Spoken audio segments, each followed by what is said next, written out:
Above and Beyond Media explored the Winona State campus to see what else they could find out about the Me Too movement. Sabrina Schlichting, who is going for her bachelor's degree and a social work major here at Winona State, was willing to talk to Above and Beyond Media about the Me Too movement. I think it hasn't really reached our campus. There's not as many people that are social movement aware, I guess, on campus as there should be, so that's probably why it hasn't really reached us or made an impact. Sabrina also told us what she thought of the movement going global and celebrities starting to get involved as well. I think it will increase awareness and increase the amount of sexual assault cases, but I also don't think that it's going to bring out all people that are telling the truth.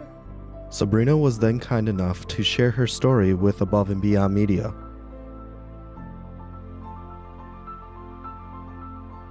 I have been a victim of sexual assault, sexual harassment more than a few times in my life. I mean, there's obviously the generic catcalling on the streets, but when I was 18, I was raped on Halloween night, and I didn't tell anybody about it because it was a friend of mine. I couldn't walk up a flight of stairs, I couldn't talk really, and I couldn't give consent, and he was much bigger than me and had significantly less than I did to drink, and he still thought it was okay to have sex with me and not use protection. So it took a long time for me to come to terms with the fact that that was a rape, that was a sexual assault. And now he has a kid and he's happy, and I have conflicted feelings about that because while I don't view him as a predator, I do think he could have been able to distinguish between whether or not that was right or wrong. And to this day, I don't think he knows that I felt that way about it, so that bothers me. When I was 20, I was raped again by someone I was in a relationship with. We'd been in a relationship where we would have consensual sex, we'd always use protection, we were always sober when we did it, but when he found out I was going to leave him, he got me really drunk and then had sex with me without using a condom, and I contracted chlamydia from that, which was a really hard thing for me to deal with because at first I thought I was pregnant. When I first started having symptoms, I had started dating someone else. I was trying to move on from this toxic relationship, and I thought I was pregnant at first, and that was terrifying. And then the doctor said, well, I think you might have an STD. And I'm like, no, I always use protection. There's no way that could happen. I know who all my partners are. And they tested me, and it came back positive, and it wreaked havoc on my stomach. There's so much pain, and it took 2 harsh doses of antibiotics to get rid of it. And I still have residual pain from it today. I don't know if I'll be able to have kids, all because he didn't want me to break up with him.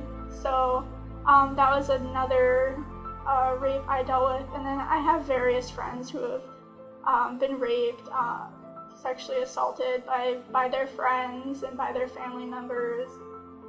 And most people that I've talked to are a lot like me. They didn't want to ruin someone's life. They didn't think the person was a bad person, so they don't speak up about it because they don't think anyone will believe them. To this day, nobody believes that that guy got me drunk and raped me and gave me an STD and stalked me and tortured me for a year and still does. No one believes me because he was the nice guy in town.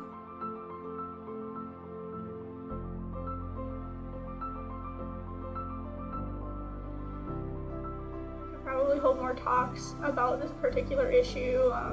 They could probably have groups to meet up about it, support groups, stuff like that, because I think a lot of people are just afraid to talk about it because it is a huge issue and it's super intimidating to bring to the table.